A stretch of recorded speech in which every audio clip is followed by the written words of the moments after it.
1442년 늦은 밤 창덕궁 깊숙한 곳에서 세종이 숨을 헐떡이고 있었습니다.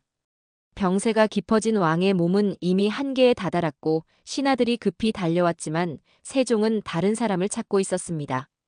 영실이는 어디 있느냐, 영실이를 불러오라. 세종의 목소리는 떨리고 있었습니다. 그리고 한 남자가 급히 들어왔습니다. 장영실이었습니다. 세종이 장영실의 손을 붙잡았습니다. 힘없는 손이었지만 꼭 쥐고 있었습니다. 영실아, 너를 지켜주지 못해 미안하구나. 세종의 눈에서 눈물이 흘러내렸습니다. 장영실은 왕도 귀족도 아닌 천민 출신이었습니다. 하지만 조선의 과학을 혁명적으로 바꾼 천재였습니다. 해시계, 물시계, 치국이 조선의 시간을 새로 만든 사람이었습니다. 그런데 이상한 일이 있습니다. 장영실의 마지막은 역사에서 갑자기 사라집니다. 실록에는 단 한 줄만 남아 있습니다. 장영실을 장학원 노비로 환원하였다. 그게 끝입니다. 그 이후로 장영실이 어디서 무엇을 했는지, 언제 어떻게 죽었는지, 무덤이 어디에 있는지 아무것도 기록되지 않았습니다. 마치 처음부터 존재하지 않았던 사람처럼 역사에서 지워졌습니다. 왜 세종이 그토록 아끼던 천재가 한순간에 추락한 걸까요? 그 뒤에 조선 최악의 음모와 배신이 숨어 있었다면 어떨까요? 지금부터 그 충격적인 진실을 추적해 보겠습니다. 이야기 시작 전 구독과 좋아요로 응원 부탁드려요. 감사한 마음으로 더 좋은 이야기 전해드리겠습니다. 1400년대 초반 동네에서 한 아이가 태어났습니다. 장영실이었습니다. 아버지는 원나라에서 귀화한 기술자였지만 어머니가 관기 출신이었기에 장영실은 자동으로 천민이 됐습니다. 조선의 신분제는 가혹했습니다. 어머니가 천민이면 자식도 천민이었고 아무리 재능이 있어도 신분은 바뀌지 않았습니다. 장영실은 관노로 자랐습니다. 글을 배울 기회가 없었고 학교에 갈 수도 없었으며 평생 노비로 살 운명이었습니다. 하지만 장영실에게는 특별한 재능이 있었습니다. 물건을 보면 구조가 보였습니다. 복잡한 기계라도 한번 들여다보면 어떻게 작동하는지 이해했고 고장난 것은 금방 고쳐냈습니다.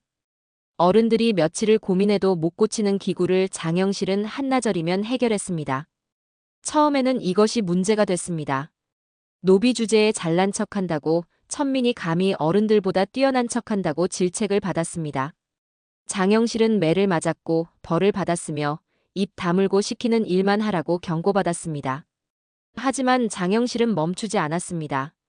밤에 몰래 부서진 기구들을 모았고 혼자서 연구했으며 어떻게 하면 더 좋게 만들 수 있을지 고민했습니다. 아무도 가르쳐주지 않았지만 스스로 배웠고 책을 읽을 수 없었지만 관찰로 익혔으며 신분이 낮았지만 재능만큼은 누구에게도 지지 않았습니다. 어느 날 큰 사건이 벌어졌습니다. 동네 관아의 물레방아가 완전히 망가진 것입니다. 쌀을 빠는 중요한 기구였는데 핵심 부품이 부서져 작동이 멈췄습니다. 관아의 장인들이 모두 모여 머리를 맞댔지만 해결책을 찾지 못했습니다. 그때 장영실이 조심스럽게 다가갔습니다. 제가 한번 봐도 되겠습니까? 장인들이 비웃었습니다. 내가 뭘 안다고 노비 주제에. 하지만 관아의 책임자가 허락했습니다. 어차피 망가진 것, 더 나빠질 것도 없었으니까요. 장영실은 물레방아를 살펴봤습니다. 손으로 만져보고 귀를 대고 소리를 들었으며 각 부품의 연결을 확인했습니다. 그리고 문제를 찾아냈습니다. 핵심 축이 어긋나면서 전체 균형이 무너진 것이었습니다. 장영실은 주변에서 구할 수 있는 재료로 새로운 부품을 만들었습니다. 나무를 깎고 쇠를 두드렸으며 정교하게 조립했습니다. 몇 시간 후 물레방아가 다시 돌아가기 시작했습니다. 완벽했습니다. 이전보다 더 잘 작동했고 소음도 줄었으며 효율도 높아졌습니다. 장인들이 놀랐습니다. 관아의 책임자도 감탄했고 소문이 퍼지기 시작했습니다. 동네에 천재 노비가 있다고 무엇이든 고칠 수 있는 신기한 재능을 가진 사람이 있다고 말입니다. 장영실은 점점 더 어려운 일을 맡게 됐습니다. 다른 관아에서도 장영실을 불렀고 복잡한 기구들을 고쳐달라고 요청했으며 새로운 물건을 만들어달라고 부탁했습니다. 장영실은 모든 것을 해냈습니다. 어느 날 태종의 신하가 동네를 방문했습니다. 지방 시찰 중이었는데 우연히 장영실의 소문을 들었습니다. 신하가 직접 장영실을 만나봤고 장영실이 만든 물건들을 살펴봤으며 깊은 인상을 받았습니다. 신하가 한양으로 돌아가 보고했습니다. 전하, 동네에 특이한 인재가 있습니다. 신부는 천민이지만 재능은 비범합니다. 기계를 다루는 솜씨가 장인들보다 뛰어나고 새로운 것을 만드는 능력도 탁월합니다. 태종이 흥미를 보였습니다. 그 노비를 한양으로 데려오라. 내가 직접 보겠다. 이렇게 장영실은 한양으로 오게 됐습니다. 동네의 작은 관아에서 조선의 수도로 노비에서 왕이 주목하는 인물로 운명이 바뀌기 시작했습니다. 하지만 장영실은 두려웠습니다. 한양은 낯선 곳이었고 왕을 만난다는 것은 상상도 못한 일이었으며 자칫 잘못하면 목숨을 잃을 수도 있었습니다. 그럼에도 거부할 수 없었습니다. 왕의 명령이었으니까요. 장영실은 한양으로 향했습니다. 긴 여정이었고 불안한 여행이었으며 앞으로 무슨 일이 벌어질지 알 수 없었습니다. 하지만 장영실의 가슴속에는 작은 희망이 있었습니다. 어쩌면 자신의 재능을 제대로 펼칠 기회가 올지도 모른다는 희망이었습니다. 1422년 여름, 장마가 계속되고 있었습니다. 한양은 비에 젖어 있었고 궁궐도 축축했으며 모든 것이 습기로 가득했습니다. 그리고 큰 문제가 발생했습니다. 궁궐의 물시계가 고장난 것입니다. 자경루라 불리는 이 물시계는 조정의 모든 의식과 행사의 시간을 알려주는 중요한 기구였습니다. 물시계가 멈추면 궁궐 전체의 시간이 멈추는 것이나 마찬가지였습니다. 장인들이 급히 모였습니다. 하지만 아무도 해결책을 찾지 못했습니다. 물시계의 내부 구조가 복잡했고 어디가 문제인지 정확히 파악할 수 없었으며 자칫 잘못 건드렸다가는 완전히 망가뜨릴 수도 있었습니다. 시간이 흘렀지만 물시계는 고쳐지지 않았습니다. 조정회의가 제 시간에 열리지 못했고 의식도 제대로 진행할 수 없었으며 궁궐 전체가 혼란에 빠졌습니다. 세종이 직접 나섰습니다. 당장 고쳐라. 무슨 수를 써서라도 오늘 안에 고쳐야 한다. 그때 한 내관이 조심스럽게 말했습니다. 전하, 동네에서 온 노비 장영실이란 자가 있습니다. 기계를 잘 다룬다고 들었습니다. 한번 시켜보시는 것이 어떻겠습니까? 장인들이 반발했습니다. 노비 따위에게 국가의 중요한 물시계를 맡길 수 없습니다. 신분도 낮고 검증도 안 된 자입니다. 하지만 세종은 단호했습니다. 당장 불러오라. 지금 상황에서 신분을 따질 때가 아니다. 장영실이 궁궐로 들어왔습니다. 평생 처음 보는 화려한 곳이었고 평생 처음 느끼는 긴장이었으며 손이 떨렸습니다. 하지만 물시계 앞에 서자 모든 것이 달라졌습니다. 장영실은 물시계를 살펴봤습니다. 겉모습을 보고 내부를 들여다보고 물의 흐름을 확인했습니다. 그리고 문제를 발견했습니다.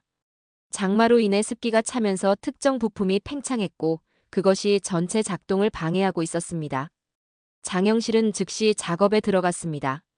문제가 되는 부품을 분해했고 습기를 제거했으며 새로운 방식으로 조립했습니다. 장인들이 지켜보고 있었지만 장영실은 흔들리지 않았습니다. 자신의 일에만 집중했고 한치의 실수도 없이 작업을 진행했으며 놀라운 속도로 문제를 해결했습니다. 해가 지기 전에 물시계가 다시 작동하기 시작했습니다. 물이 정확히 흘렀고 시간을 알리는 종이 울렸으며 모든 것이 완벽하게 복구됐습니다. 장인들이 놀라 입을 다물지 못했고 내관들도 감탄했으며 소문이 순식간에 퍼졌습니다. 세종이 직접 나왔습니다. 장영실을 불러 물었습니다.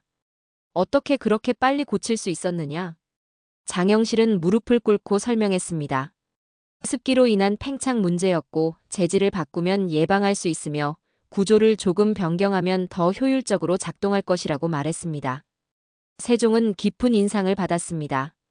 장영실의 설명은 논리적이었고 과학적이었으며 누구보다 정확했습니다. 세종이 물었습니다. 너는 어디서 이런 것을 배웠느냐? 장영실이 대답했습니다. 배운 것은 없습니다. 다만 보고 익혔을 뿐입니다. 세종은 확신했습니다. 이자는 하늘이 내린 사람이다. 신부는 천민이지만 재능은 천재다. 이런 인재를 묻어둘 수는 없다. 세종은 즉시 명령했습니다. 장영실을 궁궐에 머물게 하라. 앞으로 중요한 일을 맡길 것이다. 신하들이 반발했습니다. 전하, 노비를 궁궐에 두시겠습니까? 신분이 맞지 않습니다. 하지만 세종은 물러서지 않았습니다. 능력이 신분보다 중요하다. 나라에 필요한 인재라면 신분을 따질 이유가 없다. 이것은 조선 역사상 전례 없는 일이었습니다. 천민이 왕의 직접적인 명령으로 궁궐에 머물게 된 것이었고 국가의 중요한 일을 맡게 된 것이었으며 신분제를 넘어선 파격적인 결정이었습니다.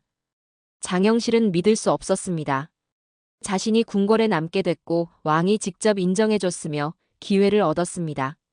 하지만 동시에 부담도 느꼈습니다. 실수할 수 없었고 기대를 저버릴 수 없었으며 이것이 마지막 기회일 수도 있었습니다. 세종은 장영실에게 말했습니다. 내 능력을 마음껏 펼쳐라. 신분에 얽매이지 말고 누가 뭐라 해도 개의치 말고 내가 할 수 있는 최선을 다해라. 나는 너를 믿는다. 그날 밤 장영실은 혼자 앉아 생각했습니다. 왕이 자신을 믿어주었고 기회를 주었으며 신분의 벽을 깨뜨려 주었습니다. 이제 자신이 할 일은 그 믿음에 보답하는 것뿐이었습니다. 장영실은 다짐했습니다. 반드시 성공하겠다고, 세종의 기대를 저버리지 않겠다고, 천민이라도 할 수 있다는 것을 증명하겠다고 말입니다. 1420년대 세종과 장영실의 특별한 협업이 시작됐습니다. 낮에는 장영실이 공식적인 업무를 보았지만 밤이 되면 다른 일이 펼쳐졌습니다. 세종이 장영실을 불렀고 궁궐 깊숙한 곳의 작은 방에서 둘만의 비밀 회의가 열렸습니다. 세종은 과학에 깊은 관심이 있었습니다. 조선을 발전시키려면 농업이 발전해야 하고 농업이 발전하려면 정확한 시간과 날씨를 알아야 하며 그러기 위해서는 과학적 기구가 필요하다고 믿었습니다. 세종이 장영실에게 말했습니다. 해시계를 만들 수 있겠느냐? 백성들이 쉽게 시간을 알 수 있도록 말이다.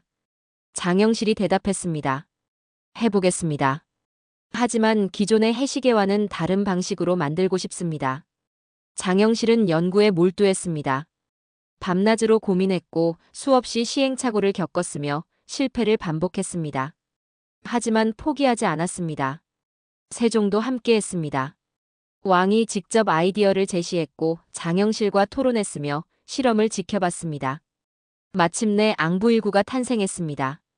반구형 해시계였는데 기존의 것보다 훨씬 정확했고 읽기도 쉬웠으며 백성들이 실제로 사용할 수 있는 실용적인 기구였습니다.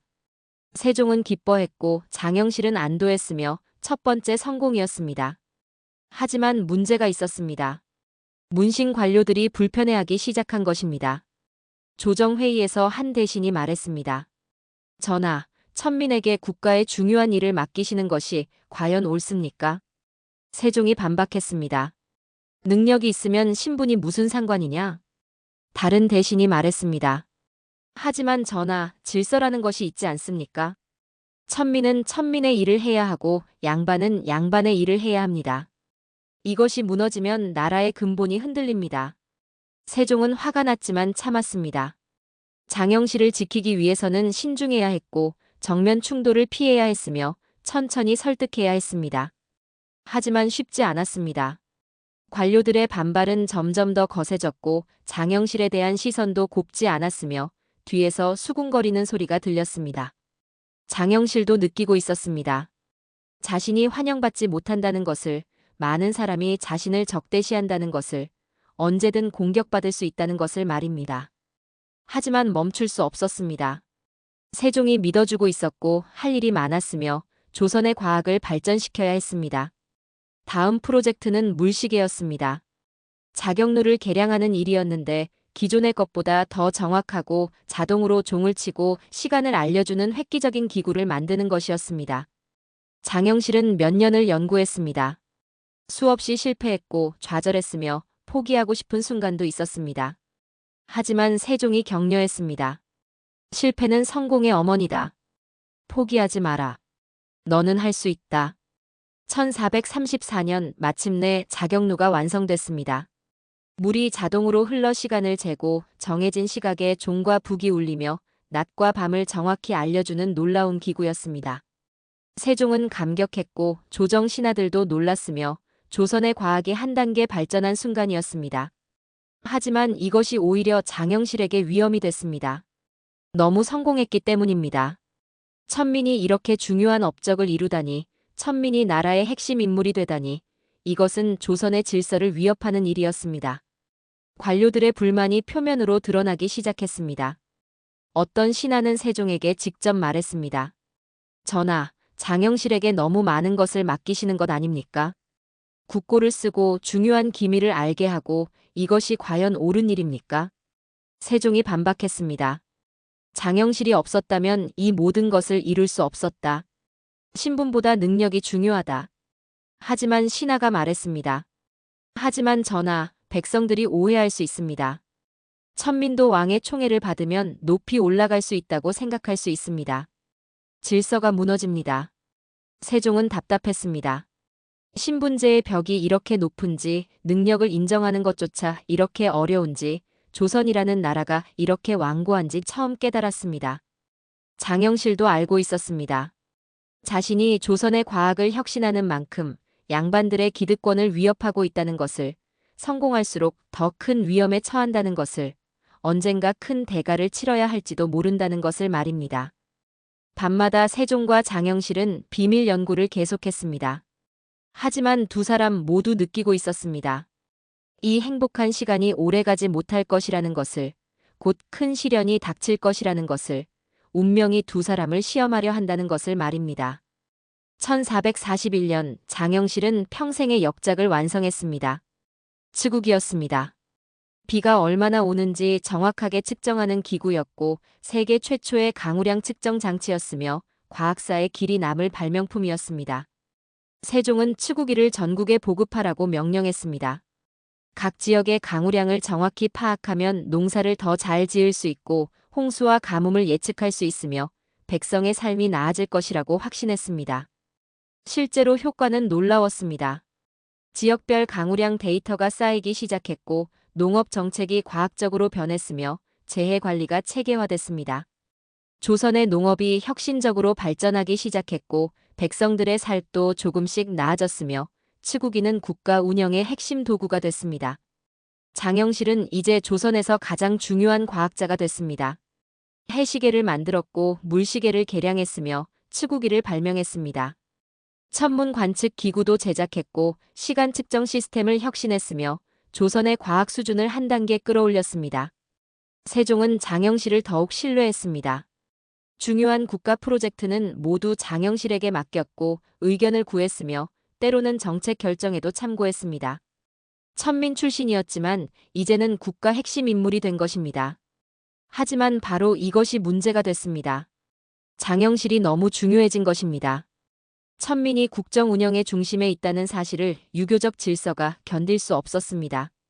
신분제는 조선의 근본이었고 양반과 천민의 구분은 절대적이었으며 이것이 무너지면 나라 전체가 흔들린다고 믿었습니다. 조정회의에서 대신들이 거세게 반발하기 시작했습니다. 한 대신이 말했습니다. 전하, 장영실은 이제 너무 위험합니다. 국가의 핵심 기술을 모두 알고 있고 전하의 신임을 받고 있으며 백성들 사이에서도 명성이 높습니다. 이것은 질서에 반하는 일입니다. 다른 대신이 거들었습니다. 천민이 이렇게 높은 위치에 있다는 것 자체가 문제입니다. 다른 천민들이 오해할 수 있습니다. 노력하면 신분을 뛰어넘을 수 있다고 천민도 양반만큼 중요할 수 있다고 생각할 수 있습니다. 세종은 분노했습니다. 그것이 무엇이 문제냐? 노력하면 인정받는 것이 당연하지 않느냐? 능력 있는 사람을 쓰는 것이 나라를 위한 일이 아니냐? 하지만 대신들은 물러서지 않았습니다. 전하, 이것은 원칙의 문제입니다. 예외를 허용하면 질서가 무너집니다. 장영실 한 사람 때문에 천년의 전통을 깨트릴 수는 없습니다. 세종은 답답했습니다. 능력과 신분, 실용과 명분, 발전과 전통 사이에서 갈등했습니다. 세종은 장영실을 지키고 싶었지만 전체 조정을 적으로 돌릴 수는 없었습니다. 장영실도 느끼고 있었습니다. 자신이 점점 더 위험한 존재가 되고 있다는 것을, 성공할수록 더 큰 위협이 된다는 것을, 언젠가 큰 희생양이 될 수도 있다는 것을 말입니다. 어느 날 밤 장영실이 세종에게 조심스럽게 말했습니다. 전하, 소인 때문에 전하께서 곤란해지신다면 물러나겠습니다. 세종이 단호하게 말했습니다. 안 된다. 너는 나라에 필요한 사람이다. 내가 너를 지킬 것이다. 하지만 장영실은 알고 있었습니다. 세종의 의지만으로는 부족하다는 것을, 조선의 신분제는 왕조차 쉽게 바꿀 수 없다는 것을, 결국 자신이 희생될 수밖에 없다는 것을 말입니다. 대신들은 기회를 노리기 시작했습니다. 장영실을 제거할 명분을, 세종도 어쩔 수 없는 상황을, 신분제를 다시 확고히 할 계기를 기다렸습니다. 장영실은 더욱 조심스러워졌습니다. 실수할 수 없었고 빌미를 줄 수 없었으며 완벽해야 했습니다. 하지만 아무리 조심해도 피할 수 없는 것이 있었습니다. 바로 운명이었습니다. 장영실은 밤마다 불안에 시달렸습니다. 언제 공격받을지, 어떤 방식으로 제거될지, 세종이 자신을 끝까지 지켜줄 수 있을지 알 수 없었습니다. 그럼에도 일을 멈출 수 없었습니다. 조선의 과학을 발전시켜야 했고 백성을 위한 기구를 만들어야 했으며 세종의 믿음에 보답해야 했습니다.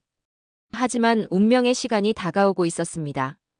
장영실의 천재성이 정점에 달한 바로 그 순간, 그를 무너뜨릴 음모도 완성되고 있었습니다. 1440년 봄, 충격적인 사건이 벌어졌습니다. 세종의 가마, 즉 어가가 행차 중에 부서진 것입니다. 왕이 타는 가마가 망가졌다는 것은 단순한 사고가 아니었습니다. 왕의 안전을 위협한 중대한 사건이었고 누군가 책임을 져야 하는 일이었으며 조정이 발칵 뒤집혔습니다. 사건이 보고되자마자 대신들이 모여들었습니다. 어떻게 이런 일이 일어날 수 있느냐, 누가 어가를 관리했느냐, 책임자를 찾아내라고 외쳤습니다. 그리고 한 대신이 말했습니다. 어가의 제작과 관리는 장영실이 총괄하지 않았습니까? 순간 공기가 얼어붙었습니다. 모든 시선이 장영실에게 쏠렸고 대신들의 눈빛이 변했으며 오랫동안 기다려온 기회가 왔다는 표정이었습니다. 다른 대신이 즉시 거들었습니다. 맞습니다.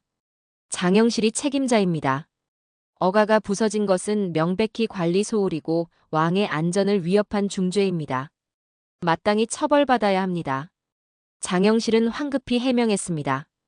전하, 소인은 어가 제작에는 관여하지 않았습니다.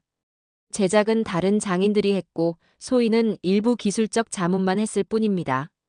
게다가 사고 당시 소인은 현장에 없었습니다. 하지만 대신들은 듣지 않았습니다. 변명하지 마라. 내가 총괄 책임자였다. 내 책임이다. 곤장을 쳐야 한다. 노비로 환원시켜야 한다. 목소리가 점점 높아졌고 분위기는 걷잡을 수 없이 격해졌으며 장영실을 제거하려는 의도가 노골적이었습니다. 세종은 이상하다고 생각했습니다. 어가는 장영실의 주된 업무 범위가 아니었고 장영실이 직접 제작한 것도 아니었으며 사고 당시 현장에도 없었습니다. 그런데 왜 모든 책임을 장영실에게 돌리는 것일까요? 세종이 명령했습니다. 정확히 조사하라. 어가가 어떻게 부서졌는지, 누가 제작했는지, 관리는 누가 했는지 낱낱이 밝혀라. 하지만 조사는 이상하게 진행됐습니다. 조사 담당자들이 보고했습니다. 어가의 축이 부러졌고 제작 당시부터 결함이 있었던 것 같으며 장영실의 설계에 문제가 있었다고 판단됩니다. 세종이 반박했습니다. 장영실이 설계했다는 증거가 있느냐? 담당자들이 애매하게 대답했습니다. 직접적인 기록은 없지만 정황상 그렇습니다. 세종은 의심하기 시작했습니다. 이것은 조작된 사고가 아닐까요? 누군가 고의로 어가를 파손시켜 장영실에게 책임을 뒤집어 씌운 것은 아닐까요? 장영실을 제거하기 위한 치밀한 음모는 아닐까요? 세종이 더 깊이 조사하려 했지만 증거가 없었습니다. 모든 흔적이 교묘하게 지워져 있었고 증인들의 진술도 애매했으며 확실한 것은 아무것도 없었습니다. 다만 어가가 부서졌다는 사실만 남아 있었고 누군가 책임을 져야 했으며 모든 화살이 장영실을 향하고 있었습니다. 대신들이 계속 압박했습니다. 전하, 왕의 가마가 부서진 것은 중대한 사건입니다. 책임자를 처벌하지 않으면 기강이 무너집니다. 장영실을 곤장치고 노비로 돌려보내야 합니다. 세종은 고민에 빠졌습니다. 장영실을 지키고 싶었지만 명분이 약했습니다. 어가가 실제로 부서졌고 장영실이 관련 업무를 담당했으며 책임을 완전히 부정하기 어려웠습니다. 더 큰 문제는 세종의 건강이었습니다. 이미 병이 깊어져 기력이 약해진 상태였고 조정과 정면으로 싸울 힘이 없었으며 장영실을 끝까지 지키기 위해 왕권을 걸 수 있는 상황이 아니었습니다. 장영실은 모든 것을 이해했습니다. 이것이 자신을 제거하기 위한 음모라는 것을, 억압 파손은 계획된 사고라는 것을, 자신이 희생양이 될 수밖에 없다는 것을 말입니다. 어느 날 밤 장영실이 세종을 찾아왔습니다. 조용히 말했습니다. 전하, 소인이 물러나겠습니다. 더 이상 전하를 곤란하게 만들 수 없습니다. 세종의 눈에서 눈물이 흘러내렸습니다. 영실아, 미안하다. 내가 너를 지키지 못해 정말 미안하다. 장영실이 말했습니다. 전하께서 소인을 믿어주신 것만으로도 충분합니다. 천민이 이렇게까지 올라올 수 있었던 것은 전하의 은혜입니다. 후회하지 않습니다. 두 사람은 한참을 말없이 앉아 있었습니다. 왕과 천민, 스승과 제자, 동료이자 친구였던 두 사람의 마지막 시간이었습니다. 세종은 장영실의 손을 꼭 잡았고 장영실은 세종에게 마지막 절을 올렸으며 둘 다 알고 있었습니다.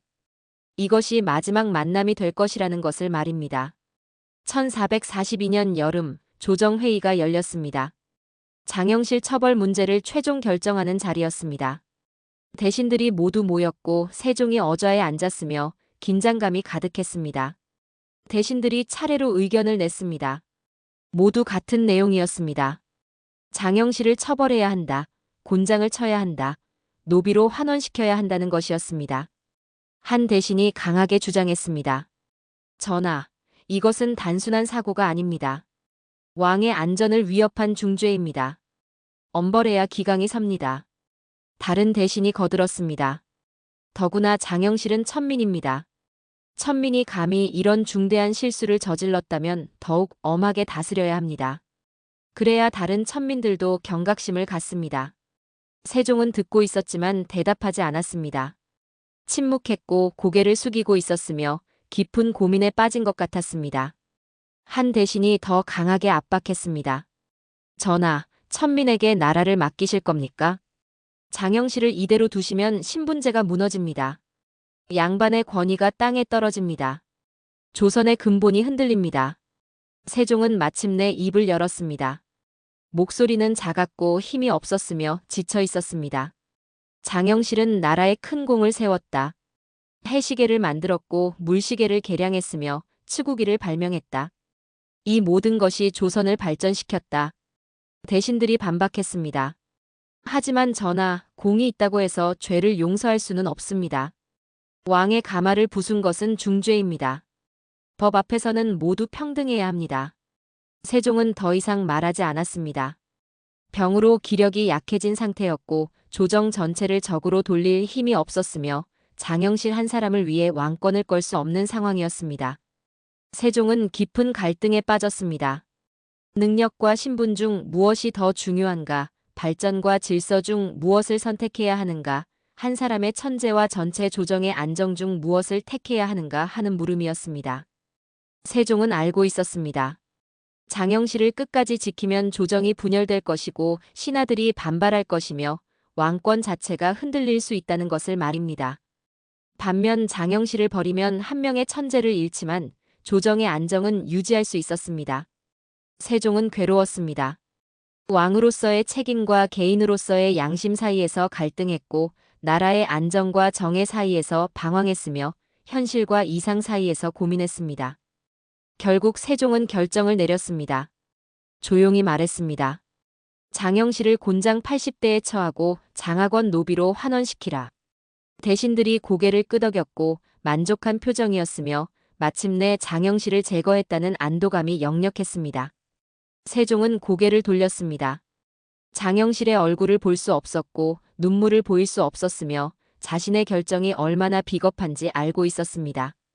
장영실은 조용히 받아들였습니다. 항변하지 않았고 저항하지 않았으며 담담하게 받아들였습니다. 이미 예상했던 일이었고 피할 수 없는 운명이었으며 세종을 더 이상 곤란하게 만들고 싶지 않았습니다. 곤장형이 집행됐습니다. 80대의 곤장은 사람을 죽일 수도 있는 형벌이었습니다.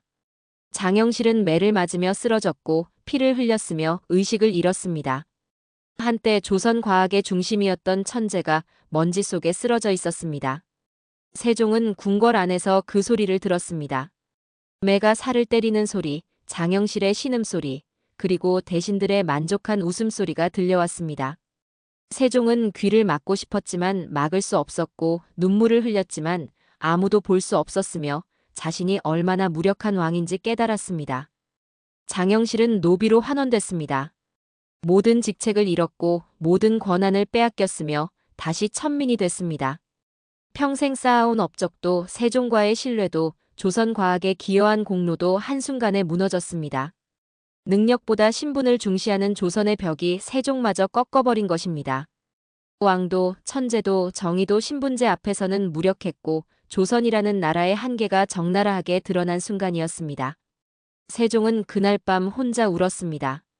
장영실을 지키지 못한 자신을, 신하들의 압박에 굴복한 자신을, 능력보다 신분을 택한 자신을 용서할 수 없었습니다. 왕으로서는 옳은 결정이었을지 몰라도 인간으로서는 최악의 선택이었다는 것을 알고 있었습니다. 1442년 여름 이후 장영실은 역사에서 사라졌습니다. 조선왕조실록에는 단 한 줄만 남아 있습니다. 장영실을 장학원 노비로 환원하였다. 그게 전부입니다. 그 이후 장영실이 어디서 무엇을 했는지, 언제 어떻게 죽었는지, 무덤이 어디에 있는지 아무것도 기록되지 않았습니다. 마치 처음부터 존재하지 않았던 사람처럼 조선의 역사에서 완전히 지워졌습니다. 이것은 매우 이상한 일입니다. 장영실만큼 중요한 인물의 기록이 완전히 사라진다는 것은 자연스러운 일이 아니었습니다.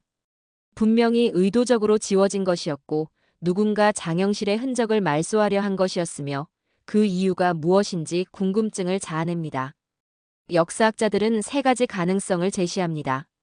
첫 번째는 장영실이 지방으로 쫓겨나 이름 없이 죽었다는 설입니다. 노비로 환원된 후 어디론가 보내졌고 그곳에서 쓸쓸히 생을 마감했으며 아무도 그의 죽음을 기록하지 않았다는 것입니다. 이 설이 가장 설득력이 있습니다. 당시 천민의 삶과 죽음은 기록되지 않았고 특히 불명예스럽게 몰락한 사람은 더욱 그랬으며 장영실도 그런 운명을 맞았을 가능성이 큽니다. 두 번째는 세종이 비밀리에 장영실을 보호했다는 설입니다. 공개적으로는 처벌했지만 몰래 안전한 곳에 숨겨주었고 계속 연구를 하게 했으며 죽을 때까지 지켜주었다는 것입니다. 이 설을 지지하는 사람들은 세종의 성격을 근거로 듭니다. 세종은 장영실을 진심으로 아꼈고 버릴 수 없었으며 어떤 방식으로든 보호하려 했을 것이라고 주장합니다. 실제로 세종은 장영실이 만든 과학기구들을 계속 사용했고 보존했으며 후대에 전하라고 명령했습니다. 세 번째는 가장 충격적인 설입니다. 장영실이 역모 혐의로 조용히 제거됐다는 것입니다. 어가 파손 사건 이후 더 큰 음모가 뒤따랐고 장영실을 완전히 제거하기 위해 역모죄를 씌웠으며 처형 후 기록을 모두 말소했다는 주장입니다. 이 설은 증거가 약하지만 완전히 배제할 수도 없습니다. 당시 정치 상황을 고려하면 장영실을 위험 인물로 본 세력이 완전히 제거하려 했을 가능성도 있기 때문입니다. 어느 것이 진실일까요? 아무도 확실히 알 수 없습니다. 다만 분명한 것은 장영실이 역사에서 의도적으로 지워졌다는 것이고 그 이유가 단순하지 않다는 것이며 조선 사회가 천재 한 사람을 어떻게 대했는지를 보여주는 비극적인 사례라는 것입니다. 일부 학자들은 장영실의 후손을 찾으려 했습니다. 하지만 실패했습니다. 가족에 대한 기록도 없었고 자손에 대한 정보도 없었으며 마치 장영실이라는 사람 자체가 없었던 것처럼 모든 것이 지워져 있었습니다. 민간에는 몇 가지 전설이 전해집니다. 어떤 이야기는 장영실이 몰래 중국으로 건너가 그곳에서 과학자로 활동했다고 하고 다른 이야기는 산속 깊은 곳에 숨어 연구를 계속했다고 하며 또 다른 이야기는 세종이 비밀 무덤을 만들어 장영실을 묻어주었다고 합니다. 하지만 이것들은 모두 전설일 뿐입니다. 확인할 방법이 없고 증거도 없으며 다만 사람들이 장영실의 비극적인 운명을 안타까워하며 만들어낸 이야기들일 뿐입니다. 현대에 들어와서도 장영실을 찾으려는 노력이 계속됐습니다. 여러 지역을 조사했고 옛 기록을 뒤졌으며 가능한 모든 단서를 추적했습니다.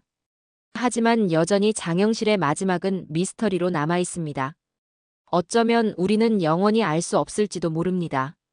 장영실이 어떻게 죽었는지, 마지막 순간에 무슨 생각을 했는지, 후회했는지 아니면 만족했는지 말입니다. 다만 한 가지 확실한 것이 있습니다. 장영실은 조선 역사상 가장 비극적인 천재였다는 것입니다. 능력은 인정받았지만 신분 때문에 버려졌고 나라를 위해 헌신했지만 나라에 의해 배신당했으며 역사를 만들었지만 역사에서 지워졌습니다. 이것이 조선이라는 나라가 천재를 대한 방식이었고 신분제 사회의 잔혹한 현실이었으며 능력보다 출신을 중시한 시대의 비극이었습니다. 1450년 세종이 죽어가고 있었습니다. 병세가 깊어졌고 기력이 다했으며 이제 얼마 남지 않았다는 것을 스스로 알고 있었습니다. 신하들이 곁을 지켰고 가족들이 모였으며 마지막 시간을 준비하고 있었습니다. 세종은 평생을 돌아봤습니다. 많은 것을 이뤘고 위대한 왕이었으며 역사에 길이 남을 업적을 쌓았습니다. 한글을 창제했고 과학을 발전시켰으며 백성을 사랑했습니다. 하지만 한 가지 후회가 있었습니다. 장영실이었습니다. 세종은 평생 장영실을 잊지 못했고 그를 지키지 못한 것을 후회했으며 마지막 순간까지 미안한 마음을 안고 있었습니다. 세종이 중얼거렸습니다. 과인이 영실을 잃었다. 곁에 있던 신하가 물었습니다. 전하, 무슨 말씀이십니까? 하지만 세종은 더 이상 말하지 않았습니다. 다만 눈물만 흘렸고 깊은 한숨만 내쉬었으며 과거를 후회하고 있었습니다. 세종은 마지막 명령을 내렸습니다. 장영실이 만든 과학도구들을 잘 보관하라. 하나도 버리지 말고 후대에 전하라. 이것들은 장영실의 혼이 담긴 것이다. 신하들이 고개를 끄덕였고 세종의 뜻을 받들었으며 장영실의 발명품들을 소중히 보존했습니다.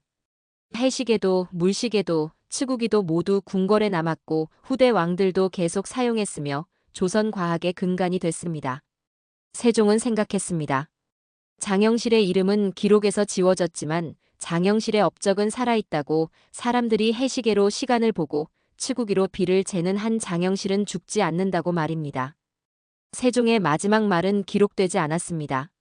하지만 비공식 기록에는 이런 내용이 전해집니다. 세종이 죽기 직전 장영실의 이름을 불렀다고, 용서를 구했다고, 다음 생에서는 꼭 지켜주겠다고 약속했다고 합니다. 세종이 숨을 거뒀습니다. 조선의 가장 위대한 왕이 세상을 떠났고 온 나라가 슬퍼했으며 역사가 한 페이지를 넘겼습니다. 시간이 흘렀습니다.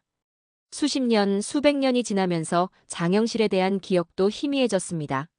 사람들은 그의 이름을 잊었고 업적도 누가 만들었는지 모르게 됐으며 역사에서 완전히 사라진 것처럼 보였습니다. 하지만 이상한 일이 벌어졌습니다. 조선의 과학기구들이 중국과 일본에 알려지면서 외국 학자들이 놀라워했습니다. 이렇게 정교한 기구를 누가 만들었느냐고, 조선에 이런 천재가 있었느냐고 물었습니다. 그때서야 조선 사람들도 다시 생각하기 시작했습니다. 이 기구들을 만든 사람이 누구였는지, 왜 기록에 남지 않았는지, 그의 이름이 무엇이었는지 말입니다. 조선 후기에 일부 학자들이 옛 기록을 뒤지면서 장영실이라는 이름을 다시 발견했습니다. 천민 출신이었지만 세종의 총애를 받았고 놀라운 발명품들을 만들었으며 비극적으로 몰락한 천재라는 것을 알게 됐습니다. 현대에 들어와서 장영실은 재평가됐습니다.